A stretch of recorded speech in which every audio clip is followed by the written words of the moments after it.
हे बघा, good morning friends. आपण आता आपले 3 प्रकरण झालेले आहे. आता S1 मधलं आपण अवसाद विकृती, चौथं जे टॉपिक आहे अवसाद विकृती आणि द्विध्रुवीय विकृती. आणि हा टॉपिक माझं शिकून झालं की मग आपण डेव्हलपमेंटच्या टॉपिकला सुरुवात करूया. ओके.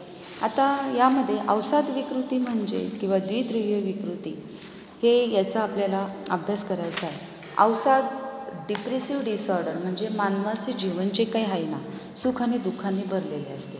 दररोजच्या जीवनामध्ये काही आनंदाचे प्रसंग असतात, काही दुःखाचे प्रसंग असतात. मग त्याच्या मनामध्ये जी स्थिती किंवा मनस्थिती वाचते, संवेदना, भावना, वेदना ज्या काही त्याच्यामध्ये ते निर्माण होता. बरोबर आहे.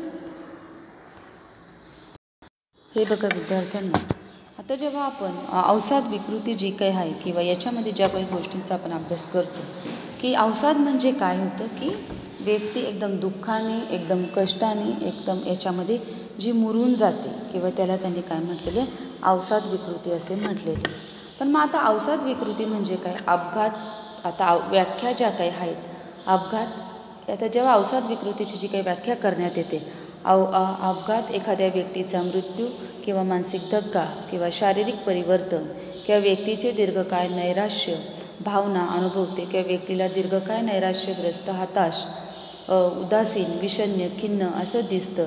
अशा स्थितीला काय म्हटलेले अवसाद विकृती असं म्हटलेलं आहे. बरोबर. म्हणजे एकदम नैराश्य, एकदम दुःख किंवा आणि यालाच शब्द, मराठीत शब्द जो आपण म्हणतो डिप्रेशनलाच आपण काय म्हणतो मराठीत अवसाद आपलं म्हटलेलं आहे किंवा अवसादाला इंग्लिशमध्ये डिप्रेशन असं म्हटलेले. बरोबर आहे. जेव्हा आपल्याला अवसादाचा आपल्याला अभ्यास करायचा आहे, त्याच्यामध्ये औषधाची लक्षणं आपल्याला तिथं बघणं खूप महत्त्वाचं आहे. पहिलं जे काही लक्षण आहे, अवसाद म्हणजे तुमच्या डोळ्यासमोर आला असेल आता सतत उदासीन, दुःखामध्ये राहणं. ओके. आता याच्यामध्ये ज्यामध्ये त्यांनी सांगितलेलं आहे की अवसाद विकृतीमध्ये याच्यामध्ये अवसादाचे लक्षण सतत उदासीन भाव वाटणे. त्या व्यक्तीला अवसाद विकृतीला रुग्णामध्ये सतत दुःखी, कष्टी, उदासीन भाव तिथं दिसून येतात. भकास, निरागस, एकाकी वाटते. मध्यम स्थितीत ते अक्षरशः रडते आणि गंभीर अवसाद स्थितीमध्ये त्या व्यक्तीला रडावंसं ते वाटत असतं. बरोबर आहे. याला त्यांनी काय म्हटलेलं उदासीन भाव असं. आता भुकेतील बदल. ओके. आता दुसरा भाव त्यांनी सांगितले आनंदाचा भाव. म्हणजे व्यक्तीला कोणत्याही गोष्टीमध्ये रस राहत नाही, आनंद वाटत नाही. एरवी आनंददायक वाटणाऱ्या गोष्टीतही त्यांना आनंद वाटत नाही.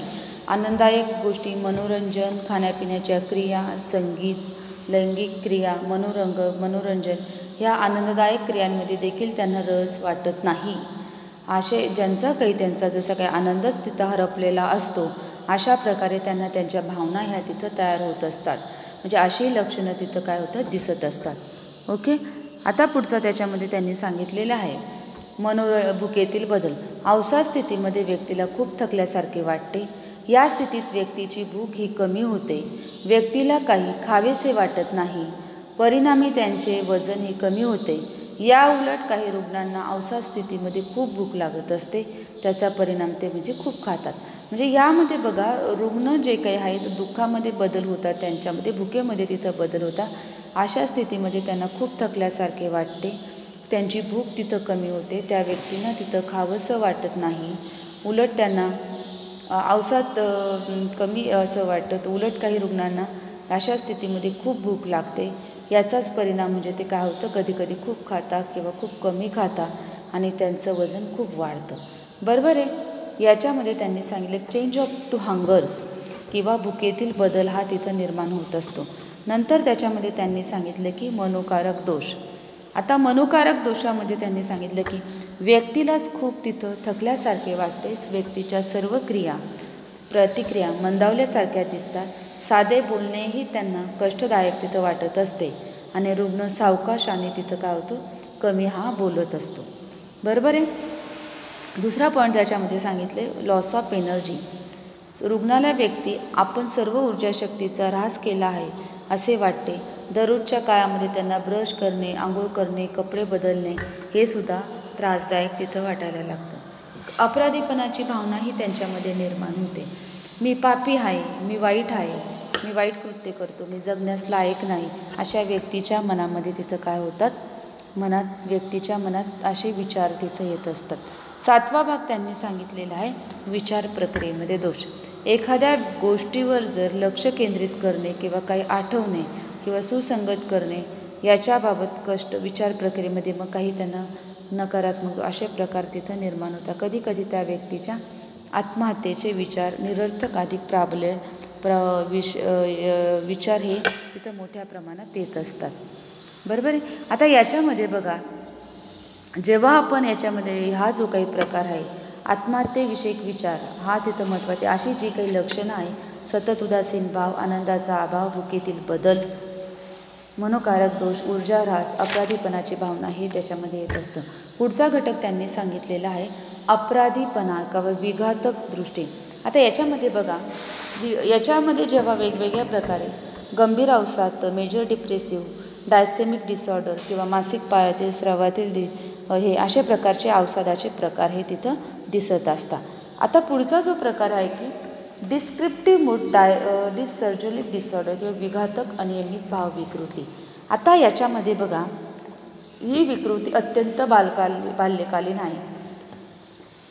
या विकृतीचे लक्षणं नव्याने किंवा अवसाद विकृतीमध्ये मानसिक विकृतीत व्यक्ती बालक आणि कधीकधी एखाद्या उद्दीपकाला अनुलक्षून अत्यंत तीव्र संताप ती व्यक्त करते किंवा आक्रमक वर्तन करते. अशा विकृतीस त्या वैकासिक कालखंडात तिथं होत असते आणि ही विकृती जास्तीत जास्त 8 ते 10 वयोगटामध्ये तिथं तयार होत असते. हे तुम्ही लक्षात घ्या. बाल्यकालीन विकृती आहे ही. आता साधारणतः या विकृतीचे लक्षणं कसे असतात ते बघा. साधारणतः बघा, या विकृतीचा जो काही कालावधी आहे वैकासिक 8 ते 10 वर्षापासून दरम्यानच्या काळात मुलांमध्ये ही विकृती तिथं दिसून येते, कुमारावस्थेपर्यंत दिसते. साधारणपणे आठवड्यात 2-3 वेळा किंवा त्याच्यामध्ये तीव्र संताप तिथं व्यक्त करतात. दररोज अधिकतर रागीट, अविवेकी, संतापजनक भाव हा तिथं दिसून येत असतो आणि ते आपल्याला संताप एखाद्या व्यक्ती किंवा वस्तूवर व्यक्त करत असतात. बरोबर आहे.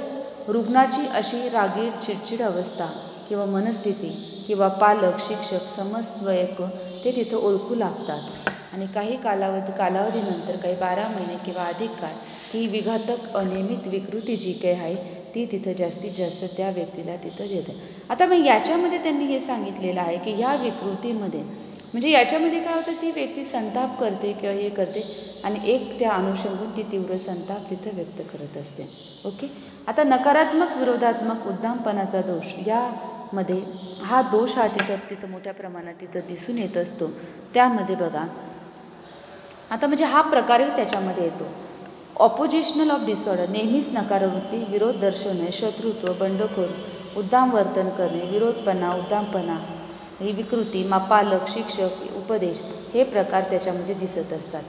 हे इतरांना बुद्धी पुरस्कार तिथं त्रास देत असतात. ते त्यांचे गैरवर्तन, चुकीचा स्वीकार करण्याऐवजी इतरांवर दोष तिथं मोठ्या प्रमाणात देतात. वारंवार भावनिक तोल त्यांचा जातो. ते अत्यंत दुष्ट, चिडक्या, संतप्त स्वभावाने दाखवतात. खुंची वृत्तीचे तिथं दाखवत असतात आणि त्याच्या उर्मट किंवा नकारात्मक स्वभावामुळे त्यांच्या जीवनात प्रत्येक क्षेत्रात समस्या जाणवत असतात. म्हणजे ते काय होतं, त्यांचा स्वभाव, त्यांचा विचित्र हे त्याच्यामुळे त्याच्या प्रत्येक याच्यामध्ये काय होतं, समस्या तिथं जाणवतात आणि त्या स्वभावदोषामुळे पालक, शिक्षक, मित्र कोणाचीच त्यांची काय होते सहानुभूती तिथं गमवून बसत असते. बरोबर आहे. अपुरेपणाची भावना, नैराश्य भाव आढळतं. मुलींपेक्षा मुलांमध्ये या प्रवृत्तीचं प्रमाण हे जास्ती दिसून येत असतं. बरोबर आहे. म्हणजे बघा, याच्यामध्ये ही व्यक्ती मुद्दामूनच नकारात्मक किंवा संतप्त वर्तन करत असते. उद्दाम विकृती तिथं दिसून येत असते. कोणत्याही केलेल्या सूचना, उपदेश, आधार, निरोध हे तिथं दाखवत असतात. पुढचा प्रकार आहे त्याच्यामध्ये त्यांनी सांगितलं की आचरण समस्या, कंडक्ट डिसऑर्डर. आता कंडक्ट जे डिसऑर्डर आहे, कंडक्ट डिसऑर्डरमध्ये त्यांनी सांगितलेलं आहे हा प्रकारही त्या विघातक याच्यामध्येच येतो.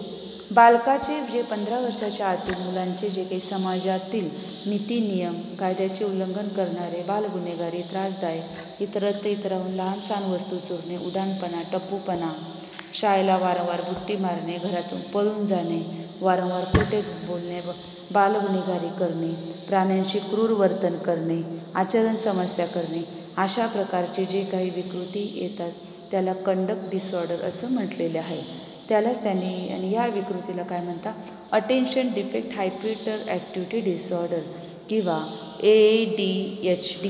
म्हणजे याच्यामध्ये काय होतं, ते व्यक्ती एका ठिकाणी कॉन्सन्ट्रेशन करते आणि तिचं ती कॉन्सन्ट्रेशन बाजूला करू शकत नाही.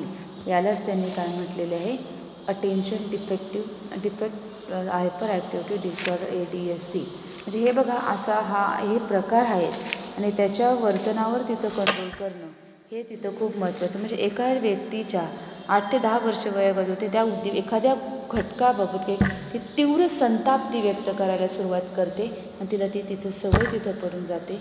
त्यालाच त्यांनी काय म्हटले, विघातक अनियमित भाव विकृती किंवा नकारात्मक विरोधात्मक उद्दामपणा किंवा ह्या अशा 2 गोष्टी तिथं निर्माण होत होतात. पुढच्या लेक्चरला आपण पुढचा प्रकार तिथं बघणार आहे. इथं थांबूया विद्यार्थी मित्रांनो.